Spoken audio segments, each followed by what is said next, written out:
Bonjour et bienvenue une nouvelle fois à Taverny. Je me trouve actuellement rue du Trou-Sanson, pas très loin de la façade de la maison de la famille Houdy, rue du Trou-Sanson à Taverny. Il faut savoir que dans l'une des pièces de la maison, jusqu'à l'assaut donné par la Gestapo le 20 juillet 1943, se trouvait une des imprimeries clandestines du réseau défense de la France. Alors, si aujourd'hui j'ai voulu vous parler de cet événement lié à la Seconde Guerre mondiale et à l'esprit de résistance, c'est pour donner ce message. Résister, ça permet d'exister. Et l'ancien et le moderne doivent cohabiter. Mais pour avancer, il ne faut pas oublier le passé. D'où ce travail de mémoire. Alors, je vais vous relater ce qui s'est passé sur cette commune et dans cette rue le 20 juillet 1943.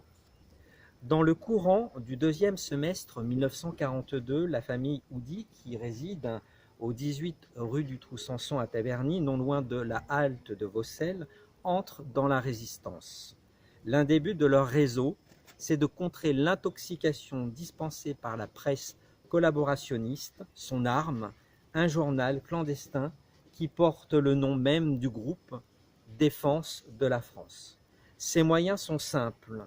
Toute une infrastructure d'informateurs, de journalistes, d'imprimeurs, de distributeurs qui tous acceptent de risquer leur vie pour que la vérité soit diffusée. Alors, dans l'une de ces pièces de cette maison, rue du Trou-Sanson, le réseau dont le chef de file est Philippe Vianney a installé une imprimerie clandestine. Une presse tire une partie du journal et on y fabrique également de faux papiers devant permettre aux juifs, aux résistants et aux réfractaires de toutes sortes de pouvoir exister légalement au vu des autorités. Malheureusement, le 20 juillet 1943, sur dénonciation d'un collaborateur qui avait infiltré donc le groupe, le Gestapo investit la librairie parisienne au vœu de Louis XIII, rue Bonaparte, qui sert de boîte aux lettres au journal à défense de la France. Un résistant tente de s'échapper, mais malheureusement est abattu. D'autres sont arrêtés, dont Hubert Vianney, fiancé de Marguerite Marie Houdy. Geneviève de Gaulle, amie de la famille, est souvent venue à Taverny. Elle est également arrêtée et déportée. Elle sera sauvée par les troupes alliées. Alors, aux premières heures du mardi 20 juillet 1943, pour parfaire l'anéantissement de ce réseau résistant, la Gestapo va bloquer les issues de cette rue du Trou-Sanson et cerne totalement la maison. De l'extérieur, on distingue encore la clarté d'une lampe et une oreille exercée peut percevoir le grésillement d'un appareil de TSF que l'on a oublié d'éteindre.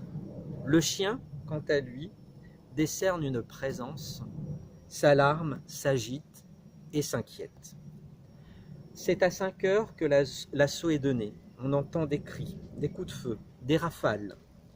Tout éclate de tous côtés. En quelques minutes, les agents ennemis investissent la maison, font éclater les serrures, brisent tout et ne trouvent que le vide. Alors, qu'est-ce qui s'est passé? Intuition, pressentiment, miracle? Madame Houdy et plusieurs de ses enfants, présents jusqu'à la veille au soir, ont plié leurs bagages en toute hâte, sautant dans le train de 20h56 pour Paris, désireux de retrouver l'ensemble de la famille dans la maison de campagne qu'ils ont à Morigny, près d'Étampes. Le mardi 20 juillet au soir, Marie-Cécile Houdy, ignorante des événements du matin, descend du train qui l'amène de Paris à Vaucelles. Une jeune voisine, Annie Rousseau, l'avertit à temps du piège qui est tendu rue du Trou-Sanson et pour l'aider à fuir, lui prête son vélo.